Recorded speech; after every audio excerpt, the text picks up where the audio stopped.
Hello, everyone, and welcome. I'm going to give everyone a minute to get signed in. While we're waiting to get started, I'll do introductions and take care of a few housekeeping items. I'm Jessie Beringer, Head of Marketing for 3D Group, and I'll be facilitating our session today. Joining me is 3D Group President, Dr. Dale Rose. Dr. Rose is the founder of 3D Group and a nationally recognized expert on talent assessment, leadership development, and 360 feedback. Dr. Rose personally coaches top-level leaders in focused post-360 feedback sessions and also more long-term coaching engagements. While he most frequently works at the executive and C-suite level, he has supported leaders at every level, from board chair to first-line supervisor.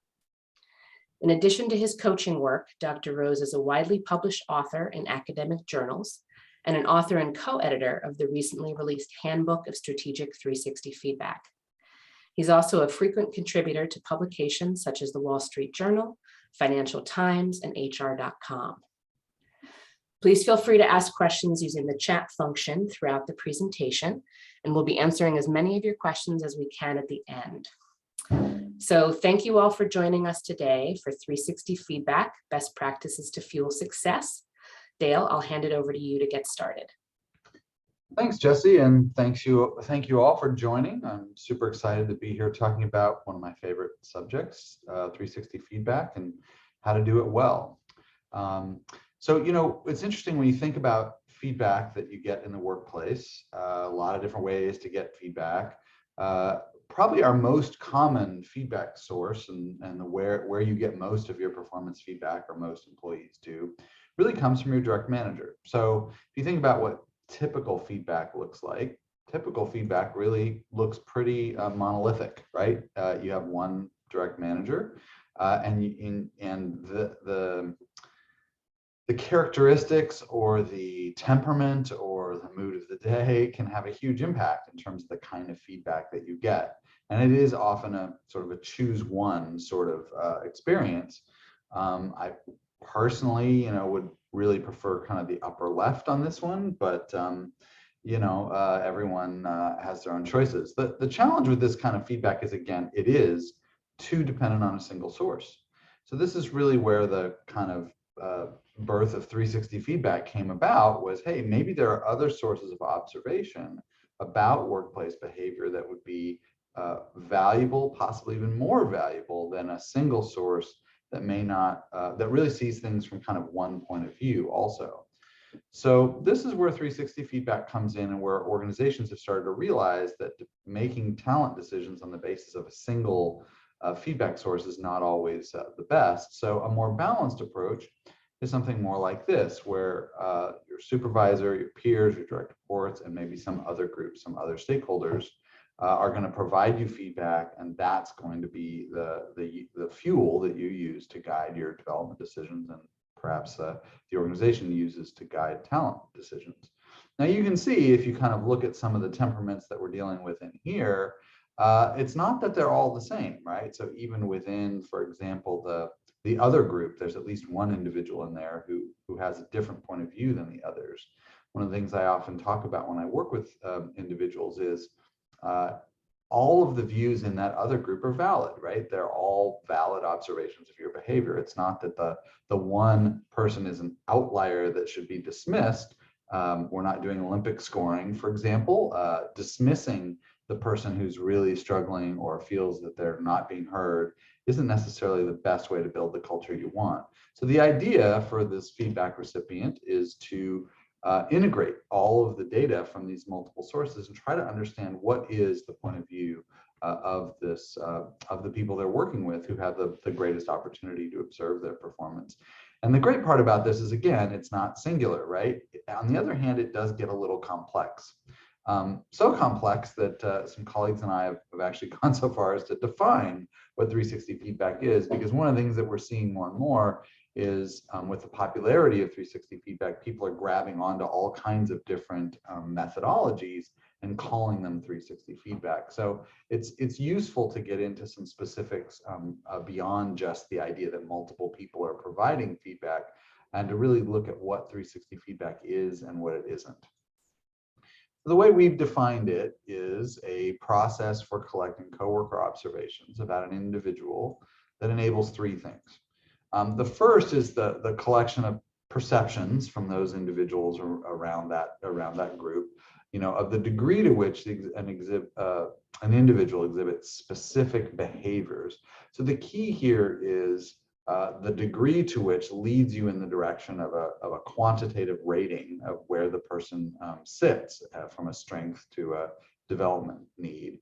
And then the idea that it's a very specific behavior.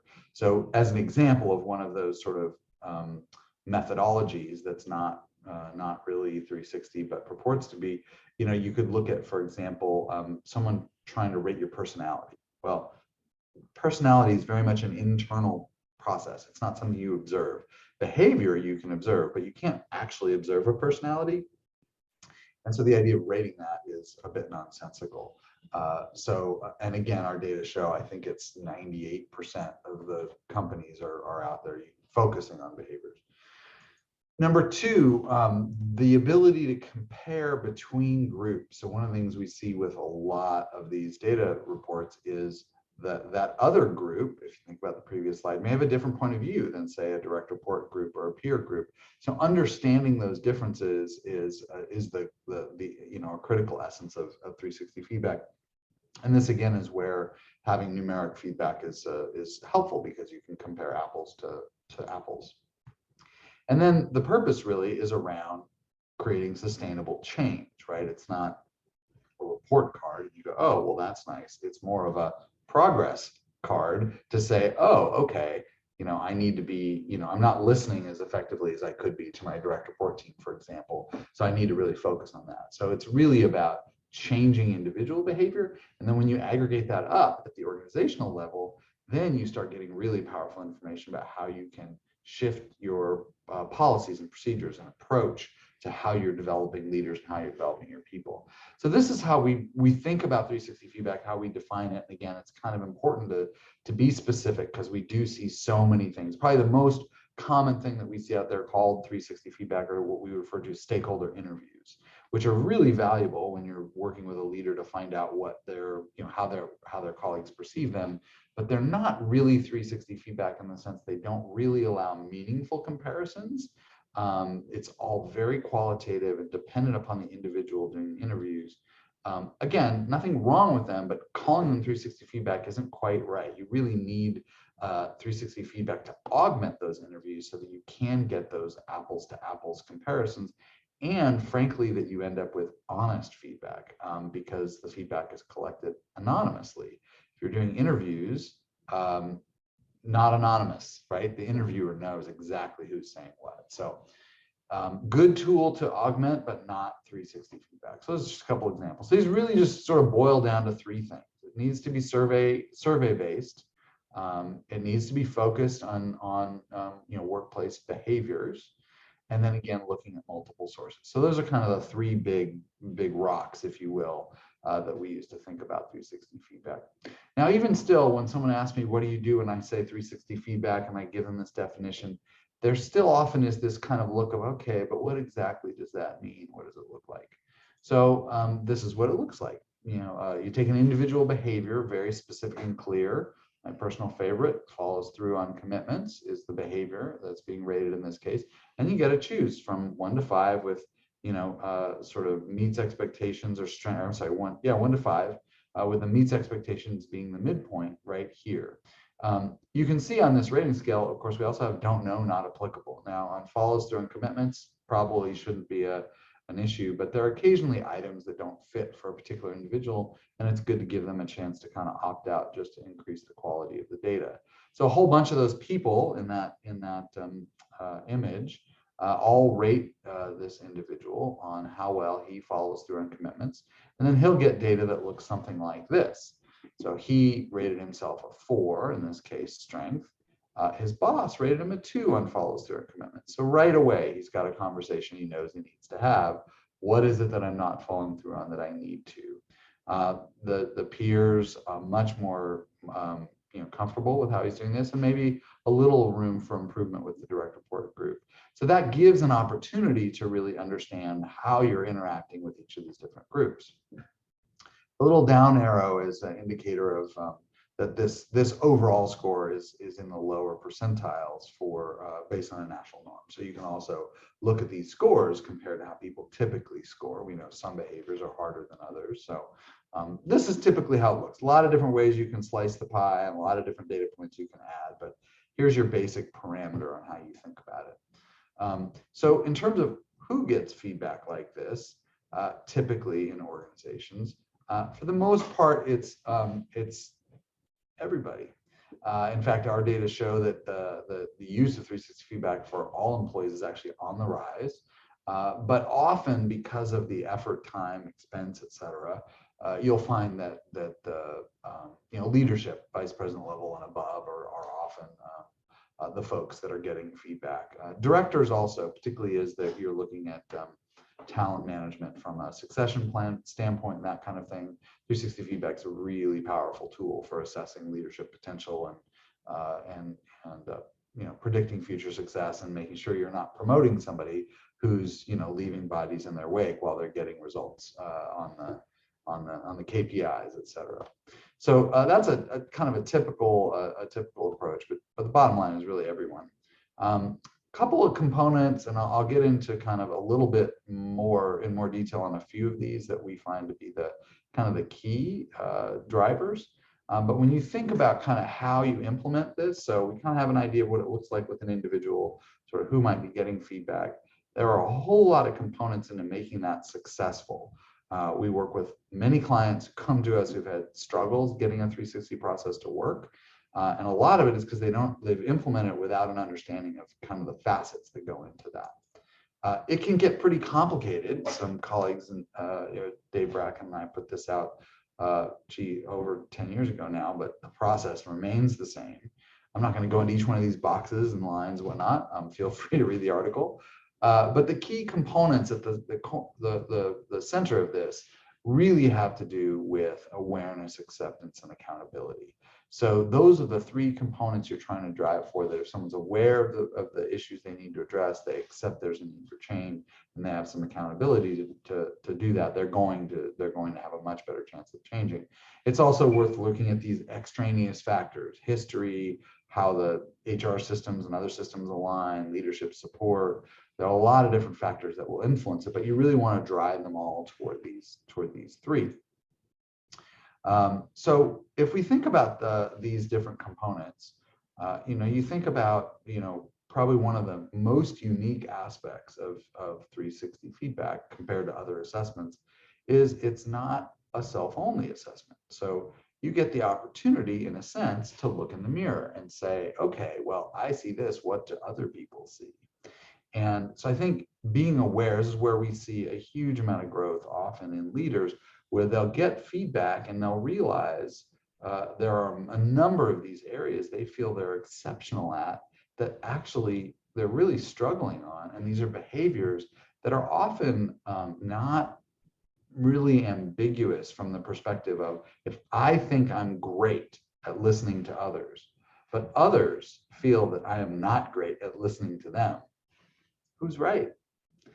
Really, it's in the eye of the beholder in that instance. So the self-awareness that comes from seeing, rating yourself on, listens effectively to others, and then hearing how others see that is and then putting it down on making a stand numerically, really can illustrate where those gaps are. And then you can start unpacking, well, why is it that they see me as not listening effectively to them and I do, and what can I change to really address that? So that's again, that crux, that sort of self-awareness, right? And what's really interesting about this is that we tend, again, if you think back to the kind of single view, the typical feedback you get, you often, find that when you're looking at it from one angle, you see a particular perspective. So just as an example, let's take a look at this apple, and I'm going to ask you, usually in a larger group, where we're a little more interactive, I'll ask people to rate this apple. So how would you rate this apple on a 0, horrible, wouldn't touch it, throw it away, to one, drop everything I've got to eat this apple, it looks delicious, right? You rate this apple from your point of view, what do you see? Okay. Now, if we averaged up all those ratings, we would have a really good, solid, measurement of how good is this apple, right? Well, the thing is, we've all looked at this apple from one perspective. If you look at it from the other side, you might change your rating. So again, the idea that you can incorporate multiple points of view prevents you from getting the bias of kind of one angle, if you will.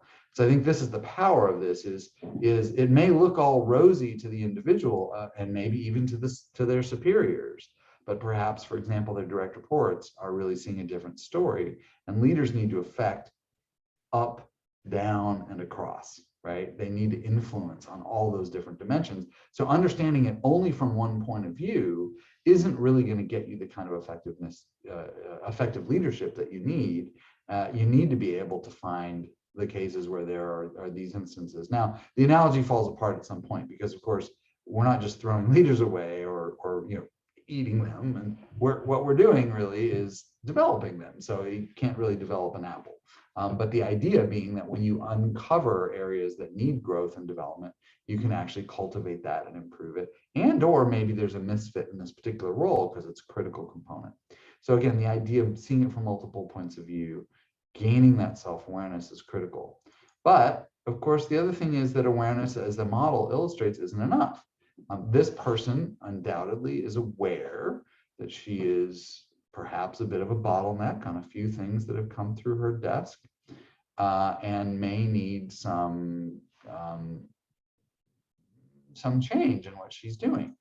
But she also needs to accept that, right? Like, it's gotten to this point for a reason. And what is that? She needs to first accept that there is a need for change there, right? She's got to have that acceptance piece in the model. And in that acceptance, she has an opportunity to change. If she's aware that it's a problem, that's not necessarily going to make the difference in terms of actually getting to the change. So what we've done is started to think about this from a broader standpoint to recognize the importance of acceptance and to look at the model from this perspective, that you need to be aware of the issue. You need to then make a plan to change, and then that can allow you to get to the change that you're looking for. But of course, you first need that acceptance component. If you don't have that, you're really not going to be able to create a plan to change. And then once you've got that plan in place, you need some sort of accountability mechanisms.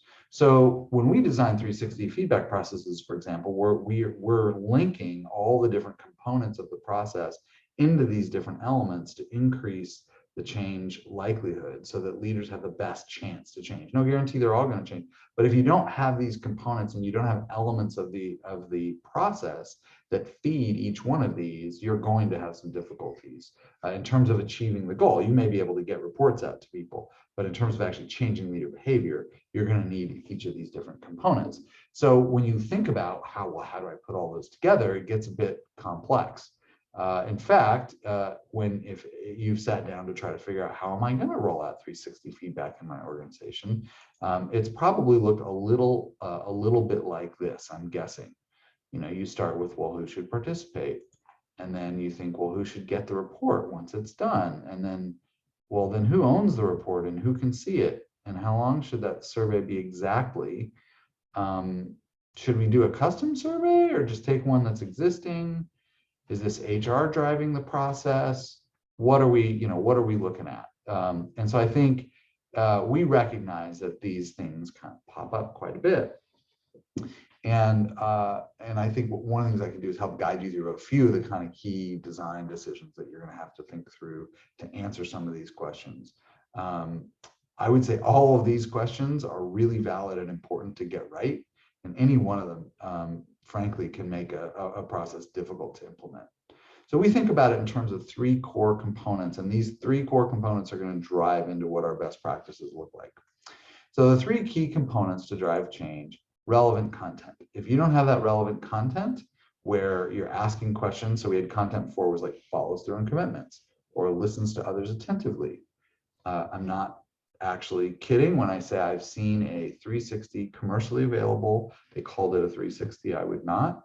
that asked if this person were a dog, what kind of dog would they be? This is not relevant content that's going to motivate change.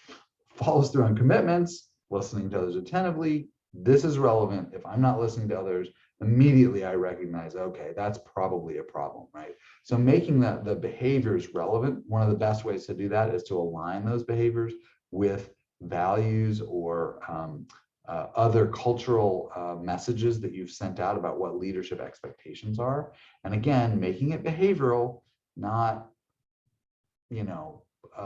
personality or again, what kind of dog would this person be? I was incredulous.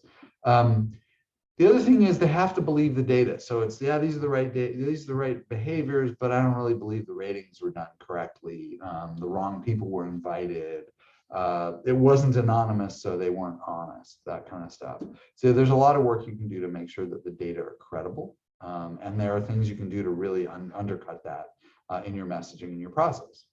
And then lastly is accountability. And what we've seen here is that involving someone's direct manager is probably the single best way to drive some accountability for change, but also providing some sort of feedback coaching can be a really powerful lever to help people be accountable for what the change is that they're committing to.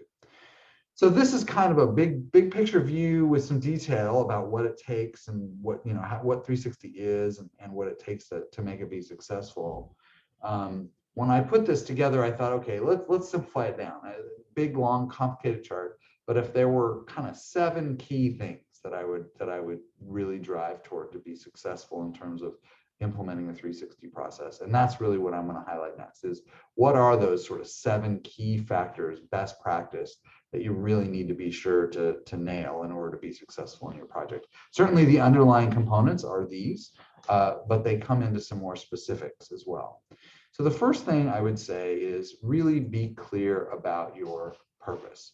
You need to know, why are we doing this? What is the outcome here? And that's going to drive a lot. If it's for performance management, if it's to figure out what pay increases are going to be shared in the coming cycle, that's a different animal than, oh, this is just for this person to figure out what they want to sign up for training or personal growth.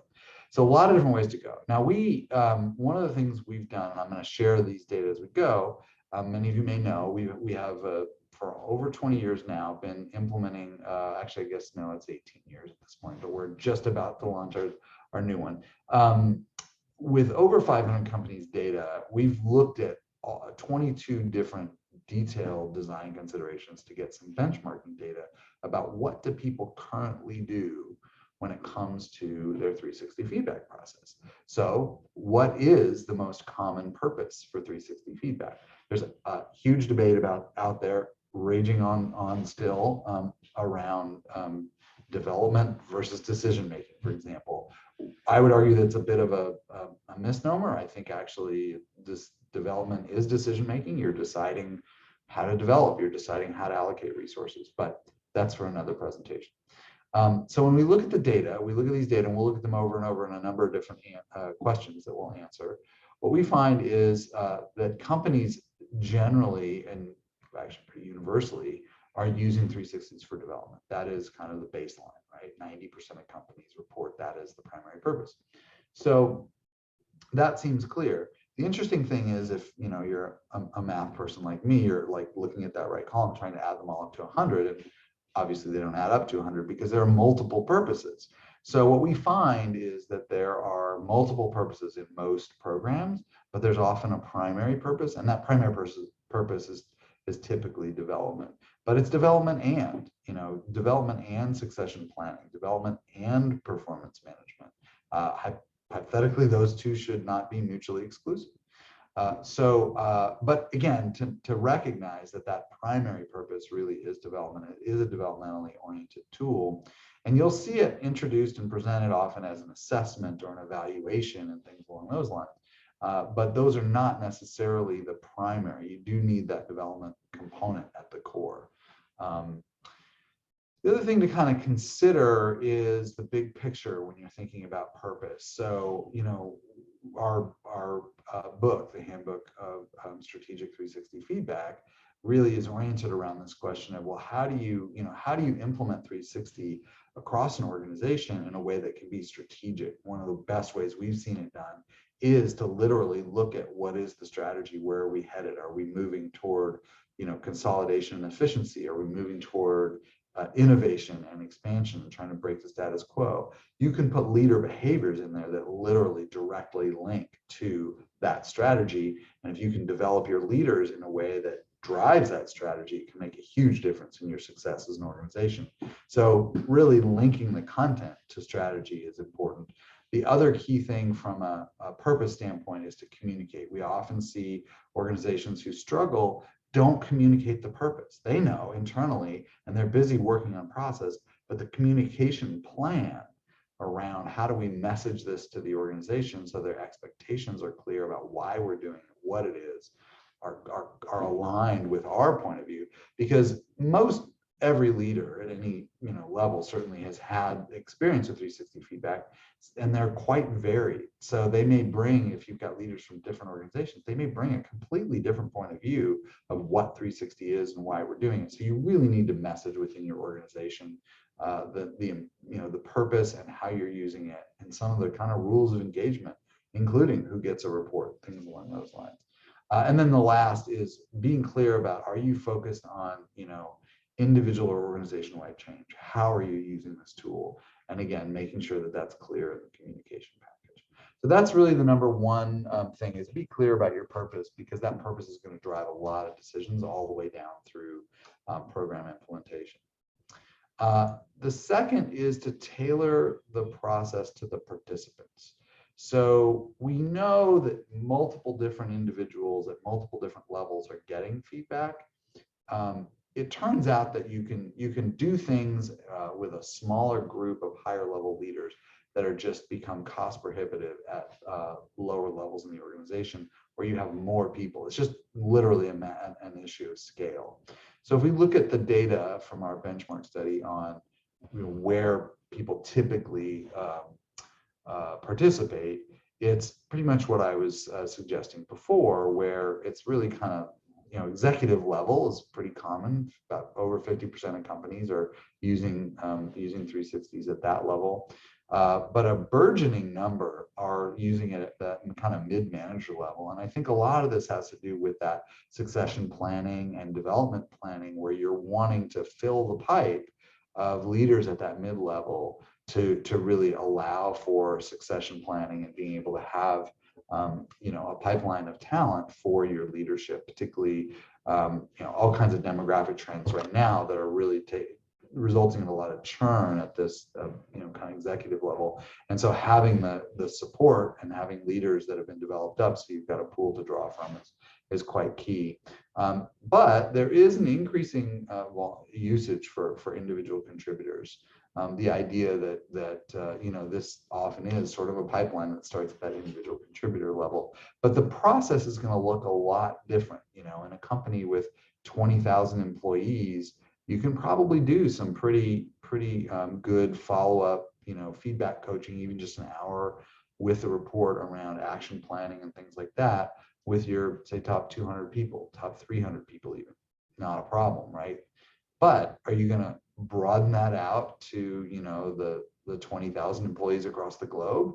Yeah, that's probably a little, impractical. So you want to tailor the way that you're implementing based on the population. We see often, for example, that director level, you'll find hypo programs are filled with those folks. And so you're saying, all right, we're with this group of select individuals, we're going to give them a little bit more hands-on kind of white glove process, picking their participants, some follow-up, that action planning, et cetera. Whereas maybe down through the organization where volumes increase, you end up with a little more of a self-paced process. So recognize that it may not be a one-size-fits-all, and you may need to tailor even within your organization, not just content. We often see leveled content where executives get one survey and individual contributors get another. Delegation, for example, wouldn't make a lot of sense for individual contributors, but also process can change. So I think really tailoring your process to the population is super important. The third thing, and this one often gets really overlooked, I think, in the best implementations it doesn't, but the idea that you're messaging out, a 360 messages out to leaders what leadership expectations are. Hey, they're telling me, I'll just keep using my two favorite items, they're telling me that follow through is important.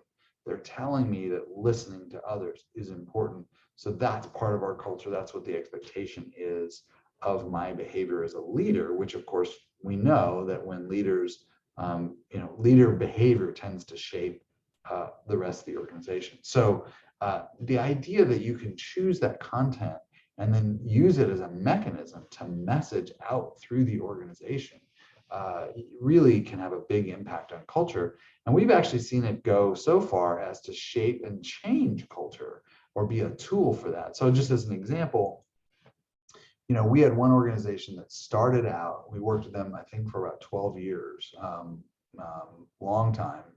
Each year, all their leaders would get feedback. And we started out, they were really wanting to be in a kind of an innovation space. They wanted to innovate, they wanted their lead, and they felt like people were frankly resting on their laurels a little bit, kind of, we've always done it this way, we're going to keep doing it this way. And so they put out, their initial survey was the first question here, seeks opportunities for process improvements. So that's, a little bit paradigm changing. It's not just keep doing it the same way. It's always looking for ways to improve. It's sort of a good thing. And people got feedback on that. Wow, process improvement. So now you're driving all your leaders toward asking the question, well, gee, there's a gap in my perception of this and say my direct report's perception. Now I know I need to level up this behavior. Well, after a year or two of using this and getting various, moving various leaders forward in various different ways, the senior leadership said, hey, we feel like we need to push a little harder. So they changed that item into the second item, makes transformational changes to benefit the business. Now, this is a very big thing if you're thinking about a group of people who are just kind of used to doing it the same old way. So now senior leadership is messaging to all leaders, you are expected to make transformational changes that benefit the business. Like, we want change and innovation. And that's not, some, webinar, some message, so just sort of a letter from the president, right? This is like, or a video message or whatever, however you're communicating. This is making it very personal, very relevant to each individual, and asking them to be rated on these things in a developmental way that's going to push them toward this direction. So you can use that content if you can communicate with senior leaders around, hey, this is an opportunity to message the behaviors you expect all your leaders across the organization to exhibit to achieve the goals we've got set out. It can be incredibly powerful. And then of course you can get group level data to see, well, how are we doing on that? Do we need to keep pushing, et cetera? So I highly recommend that kind of integrated approach to thinking about culture and what it can do across the organization. But of course, and I mentioned this a little bit when I was talking about tailor to the level, you also can think about making the content of that survey more relevant by shaping it to a number of different features, right? So we often will work with organizations where, for example, if it's a healthcare organization, they don't want to see their leaders looking at customers. They want their leaders to be thinking about patients. And it's a simple thing. It's the same basic concept, and technically patients are customers, but that's not really how it works in healthcare. You don't really want to be thinking about patients as customers. So, and then the same thing in educational institutions. Students, I guess you could say, are customers, kind of.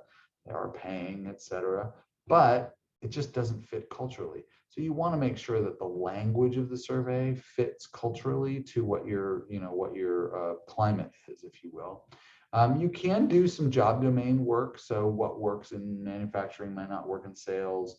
We've certainly seen, definitely functional level, universal 360s are down all through an entire function, really tailored to that function, can be pretty powerful for deciding where's that talent, is that talent ready to move the function where it wants to go, et cetera. And then most commonly it's the job level. So you see organizations that have different surveys based on what level their the population is. So obviously if you're only working with an executive population, working productively on team projects might not necessarily quite fit. Likewise, if you're really trying to spread this down through the whole organization, delegating is not going to be a relevant one. So there are ways that you want to tailor the content. You don't want to overdo this. I would definitely not go so far as to have individuals pick their own survey items. That's one of those kind of can do versus should do. Technologically, you can build a system that does that.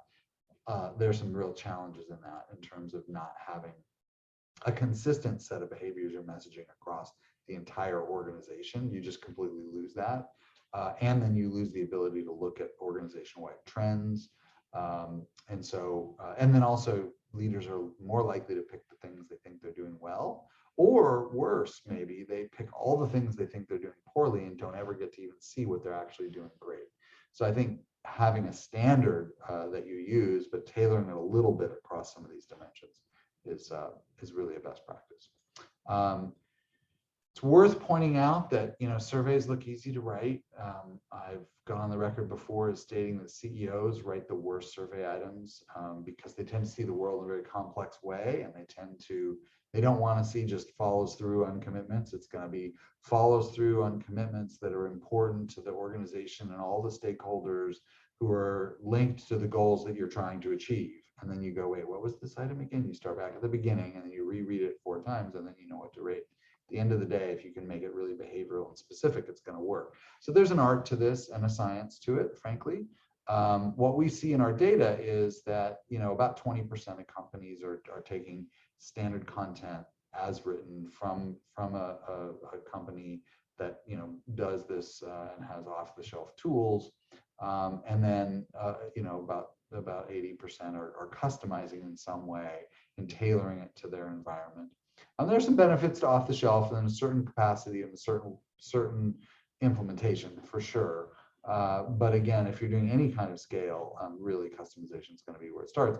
And what that customization looks like is also kind of interesting. So the most common by far is that an internal team, often a talent management team, will partner with an external consultant and leverage some of their content and expertise to shape that final tool. Sometimes it's really just the consultant, on their own delivering to a specification, and then sometimes it's done internally. If you've got the talent internally, particularly IS psychologists who have got some measurement training, then you're going to be in a pretty good spot. Really common question: what is survey length? What should survey length be optimally? A lot of people want short, quick surveys. Pretty common. There's this notion of survey burnout, survey fatigue. We would advocate for 70 questions or less. The 70 feels pretty heavy to a lot of folks. We've timed it. You can do a 70 item survey in 4 to 6 minutes pretty comfortably without much speed, if those items are clear and direct and you've got a nice clean rating scale. So well-written items with a good rating scale and also a good interface on the internet tool, you're going to be able to do this pretty efficiently. Now, the place where that changes is open-ended comments. So I can think of one client, literally each person would write like a page and a half of comments, single-spaced. That is going to take time, but that's all discretionary. You're not, that's not required. You finish 70 questions quickly and then decide, well, how much time do I have left? And how much value is there in providing further feedback? The data show that this is a pretty good max. We see if we look at it over time, actually maybe even increasing a little bit, away from that like really short, because a really short survey, you shouldn't be doing 360 feedback, a comprehensive 360 feedback process every month, right? So a really short survey leaves you a little, leaves you a little empty, feeling like, oh, there's got to be some more meat on the bone here. It seems like the sweet spot really is in this kind of 50 to 70 range. You can measure competencies adequately. You get enough items to get a reliable measure of a competency. You need really, minimum 3, but certainly 4 is better. 4 to 6 items per competency. Usually you can get a pretty reliable measure.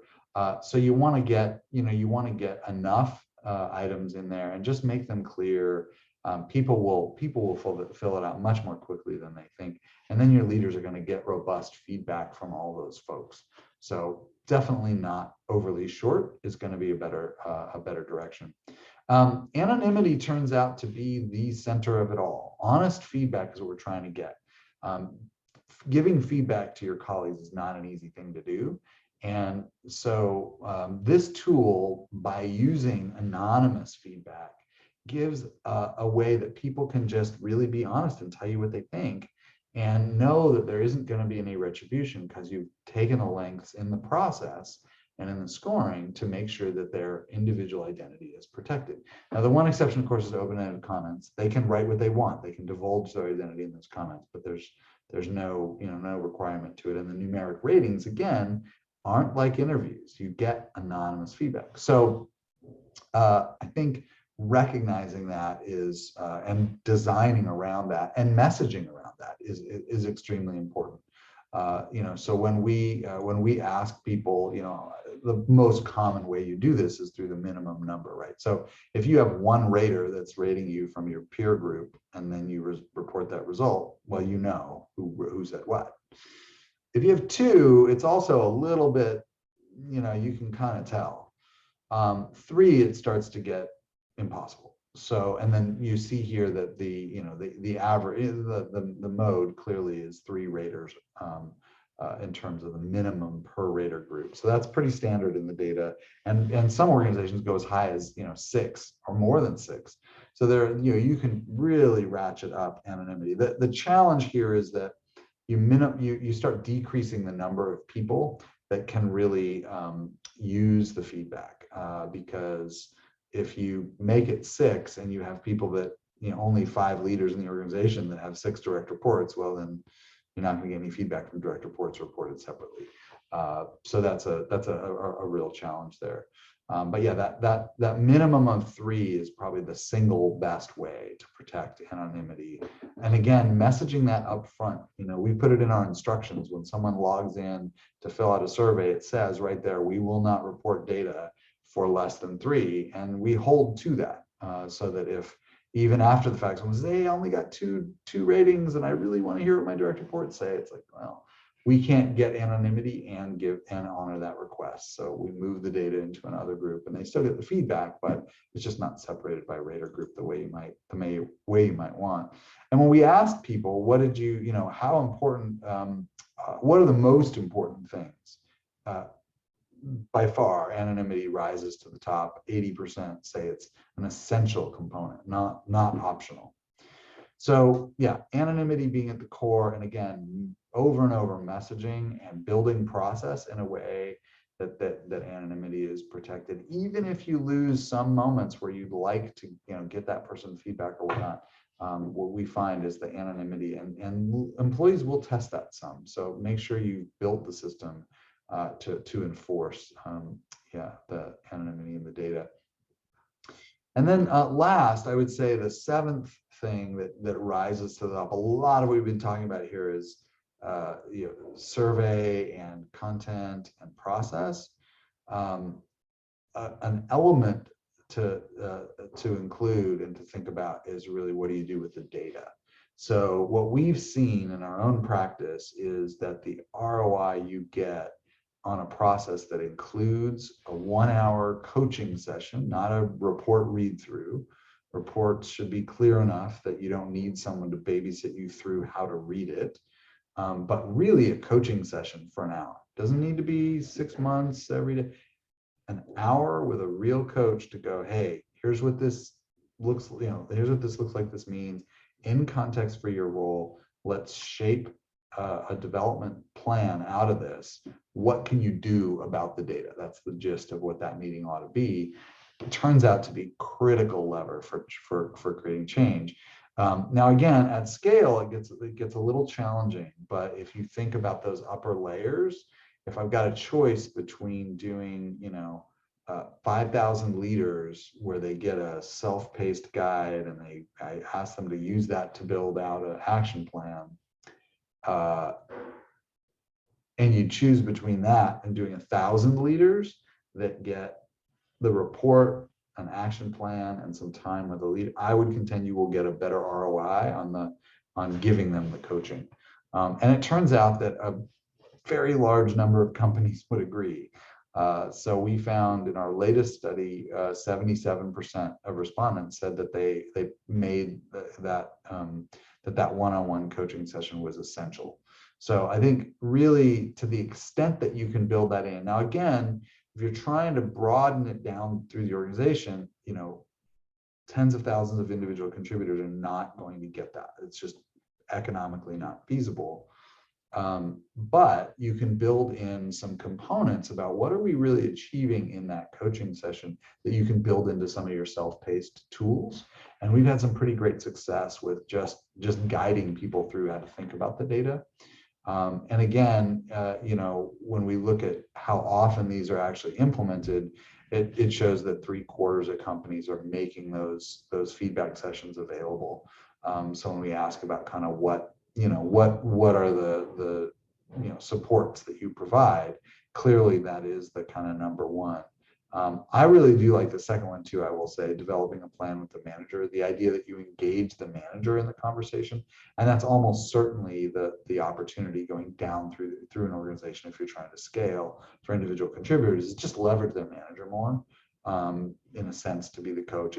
There's some compromises there, but I would say that some form of follow-up coaching, not doing just that desk drop. Here's your report.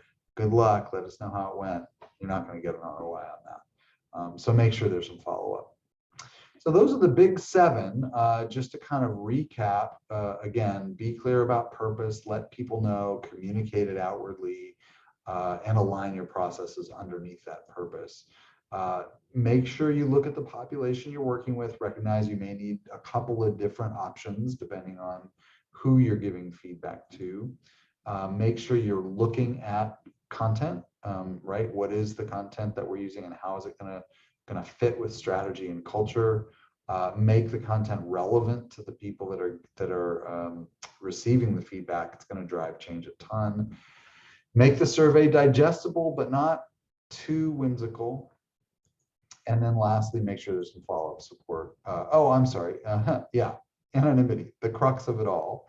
And then make sure there's some follow-up support. So those are the big 7. Quickly, we also asked, what does senior leadership think about your process? And what we found is that this process is supported, very strongly by senior leadership. So I would encourage anyone implementing this to make sure you're engaged with senior leadership and they see it as a tool that can help them align the organization in the right direction. Recognize that most organizations have support for this process, but if you're disconnected, you'll lose that opportunity. We also often from that population get the question, well, what's the ROI going to be? And to be frank, I just don't think there are a lot of organizations out there that are ready to invest what it takes to truly evaluate in a rigorous way what ROI is. There are a few data points I can share that feed that question, if you will. We did a study a little while ago where we had about 65 leaders, and we just did a split. These were retail leaders, and we looked at, well, gee, do the people who score highest find the greatest revenue in their stores compared to the people who scored lowest? We just split them in half and found it was a sort of big box retail where the store manager is a pretty big job. You could be running a $50 million store on an annual basis, and it was like a $10 million gap between the two of these, where the higher scores tended to have a considerably better revenue. So some correlational results there. There's also was a study done a little while ago that was a meta-analysis of a lot of companies that had implemented 360, and they found pretty clear evidence that the 360s had positively predicted workforce productivity. So there's some data out there that suggests that when done well, 360 feedback can have a huge impact. I will say the big caveat there is done well. You can get zero impact with 360 if you're doing it poorly. So that's a little bit about best practice. I do want to just kind of give a quick plug for our approach and how we do things. We tend to approach things from a flexible kind of leveraging a lot of our thought leadership into our implementations, leveraging software that's really just for 360s. It's not trying to meet many different needs. It's not 360 plus engagement plus customer. It's not all those things. It's really tailored around the tool, and then giving that expertise. So in any case, questions. Were there anyone that had questions, Jesse, that we could address while we're on the line here? Yeah, thank you, Dale. So somebody asked about how many questions should be included, but I think you got that one covered pretty well. The other one was, overall, what do you think you do to get the most ROI from your process? What would you recommend? I know it's maybe not a good idea to evaluate it. I mean, yeah, it's just not economically feasible, frankly. You don't get enough value for what it costs to do the evaluation. Yeah, so I guess what I would say is, from an ROI standpoint, I think it hit a little bit that you really want to make sure there's that follow-up support, and that's probably your best lever, right? Is try not to go too broad and get everybody with a little bit of feedback. Make it rigorous and well done, comprehensive, but give more support. You'll get more from those leaders. I would say that's the biggest ROI is don't get out over your skis by trying to get to everybody. Make impact with the people that you're most likely to have impact with.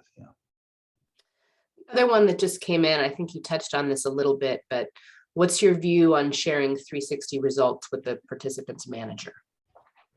Yeah, I think if I remember right, it's about 50% of companies do that. I have seen it work okay. My preference is to have them get a shorter report that kind of has, like, say, the competency scores, but for example, not the comments. Managers get a lot of data. It's like if you get all your direct reports, 360's reports have a lot of data in them. That's a lot to pour through. They're not likely to put as much energy into it as the participant giving their own feedback. So I don't mind them getting kind of a high level view, so there's a little accountability. Like, wait a minute, your plan doesn't include anything about delegating, but that's your lowest competency. What gives? But I instead would have the manager require their direct to come to them with a plan. What did you learn from your 360, and what are you going to do differently? And lever the manager that way. I think it's just a little too micro for them to get into the details of the report. It may be very curious, they may want it, but again, is it the best use of their time? I would say it's better for them to be focused on a development conversation than to be interpreting report results. But again, if you do it, and again, companies do, make sure to message purpose and then train those managers. Too many managers will pick up a report and grab onto one comment and think that's the whole report, and that's not really serving anybody's needs. So make sure if you are giving it to them that they're trained in what do you do with it, what don't you do with it, those kinds of things. Yeah. Great, thank you, Dale. If you could advance to the next slide. Yeah. Just want to highlight one more thing before we let you go today, which is, as you heard throughout the presentation, we've been doing this study for now 20 years, and we're on the 7th edition. And we would invite anyone who's on the call or listening who has an active 360 program that you're responsible for, that you know about, to participate in the study. It's a really great way. The results are a wonderful way to see how you compare with other companies. And as a participant, we're going to give you an advanced copy of the report later this year. And we do sort of an exclusive peer-to-peer learning event for all the participants. So yeah, that event is a lot of fun because we get all together with everyone that provided the data, and then we get to talk about the data before anyone else has seen it. So it's a pretty great opportunity to really dig into some data that's fresh and new, that not seen by anyone else, and to really discuss it as a group for the people who provided it, and learn again about how to shift and think about our program. So yeah. And also, if any of you have not seen the previous edition, the 6th edition, we definitely highlighted some of the key data here today, but we'd be happy to share that with you as well. So just let us know. So thank you all for joining us today. If you'd like to talk about how feedback can support your talent goals, please reach out to us at 510-463-0333. Thank you all again and have a great rest of your day. Thanks, everyone.